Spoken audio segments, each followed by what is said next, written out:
Hi friends, KSEBിൽ നിന്ന് bill വന്നു കഴിഞ്ഞാൽ അതിലടിച്ചിരിക്കുന്ന എമൗണ്ട് കറക്റ്റ് ആണോ എന്ന് നമ്മൾ എങ്ങനെ ചെക്ക് ചെയ്യണമെന്നാണ് ഇന്ന് കാണിക്കാൻ പോകുന്നത്. വളരെ ഈസിയാണ്, ആർക്ക് വേണമെങ്കിലും അത് ഈസി ആയിട്ട് നമുക്ക് ചെക്ക് ചെയ്യാവുന്നേ ഉള്ളൂ. ആദ്യം ബില്ലെടുക്കുക. ബില്ലെടുത്തതിന് ശേഷം ബിൽ ഡേറ്റ് നോക്കുക. ഇവിടെ ബിൽ ഡേറ്റ് ഞാൻ കാണിക്കുന്നുണ്ട്. 2-ാം തീയതി, 9-ാം മാസം 2-ാം തീയതിയാണ് എനിക്ക് വന്നിട്ടുള്ളത്. ഞാനിപ്പോൾ വീഡിയോ ഷൂട്ട് ചെയ്യുന്നത് 3-ാം തീയതിയാണ് കേട്ടോ. അപ്പോൾ 2-ാം തീയതി എനിക്ക് ബില്ലടിച്ചപ്പോൾ അതിനകത്ത് എമൗണ്ട് വന്നിട്ടുള്ളത് 2567 രൂപയാണ്. പിന്നെ അതിൻ്റെ എത്ര യൂണിറ്റ് എരിഞ്ഞെന്നും കൂടി നമ്മൾ നോക്കണം. അതാണ് പ്രധാനപ്പെട്ട വിഷയം. ഇവിടെ യൂണിറ്റ് കിലോവാട്ട് അവർ എന്ന് കിടക്കണില്ലേ, അവിടെ കറണ്ടെന്ന് കിടക്കണുണ്ടോ? ഇതാണ് ബില്ലടിക്കാൻ സമയത്തുള്ള യൂണിറ്റ്. നമ്മുടെ മീറ്ററിൽ നോക്കിയാണ് അവർ എഴുതിയിട്ടുള്ളത്. 1054 യൂണിറ്റാണ് നമ്മുടെ മീറ്ററിൽ ഓഡിയോ ആയിട്ട് കാണിച്ചിരിക്കുന്നത്. അതിന് മുമ്പ് എനിക്ക് എരിഞ്ഞിട്ടുള്ളത് ഈ ഇതെവിടെ കിടക്കണുണ്ടോ, 646 യൂണിറ്റ് കിടക്കണുണ്ടോ? അതാണ് അതിന് മുമ്പുള്ള യൂണിറ്റ്. അപ്പോൾ അവിടെ എനിക്ക് ഇത് രണ്ടും തമ്മിലുള്ള ഡിഫറൻറ്റ് ഇവിടെ എഴുതിയിട്ടുണ്ട്. 408 യൂണിറ്റ് ഇവിടെ എരിഞ്ഞതായിട്ട് എനിക്ക് എഴുതിയിട്ടുണ്ട്.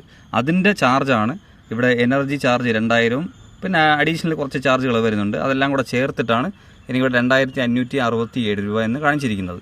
അപ്പോൾ നമുക്ക് ഈ കറണ്ട് യൂണിറ്റ് കറക്റ്റ് ആണോ എന്ന് നമ്മൾ മീറ്റർ നോക്കണം. ആദ്യം ഇവരടിച്ചിട്ടുള്ളത് യൂണിറ്റ് കറക്റ്റ് ആണോ എന്ന് നമുക്ക് മീറ്റർ നോക്കി കൺഫേം ചെയ്യാൻ പറ്റും.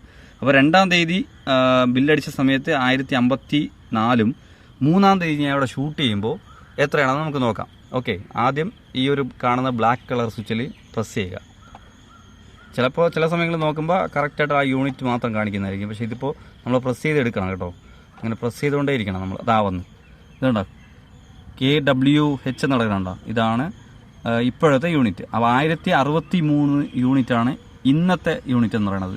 അവിടെ എനിക്കിപ്പോൾ ഡിഫറൻറ്റ് വരുന്നത്, ഇന്നലെ ബിൽ ചെയ്യാൻ സമയത്ത് 1054-ഉം ഇപ്പോൾ 1063-ആണ്. അപ്പോൾ അവിടെ ഒരു 9 യൂണിറ്റ് ഡിഫറൻറ്റ് കാണിക്കുന്നുണ്ട്. അപ്പോൾ ഒറ്റ ദിവസം കൊണ്ട് എനിക്ക് അത്രയും എരിയാൻ കാരണം ഞാൻ AC ഉപയോഗിച്ചു കേട്ടോ. അതുകൊണ്ടാണ് ഈ ഒരു ദിവസം കൊണ്ട് ഇത്രയും യൂണിറ്റ് എരിയാൻ കാരണം. അപ്പോൾ എല്ലാ ദിവസവും യൂസ് ചെയ്യാറില്ല. അപ്പോൾ ഇങ്ങനെയാണ് ചെക്ക് ചെയ്യേണ്ടത്. വളരെ സിമ്പിളാണ്. വീട്ടിലുള്ളവർക്ക് തന്നെ ചെക്ക് ചെയ്യാൻ തന്നെ ഉണ്ട്. ആർക്ക് വേണമെങ്കിലും സിമ്പിളായിട്ട് ചെക്ക് ചെയ്യാം. ഓക്കെ, വീഡിയോ ഇഷ്ടപ്പെട്ടൊന്ന് ലൈക്ക് ചെയ്യുക, സബ്സ്ക്രൈബ് ചെയ്യുക, സപ്പോർട്ട് ചെയ്യുക. താങ്ക്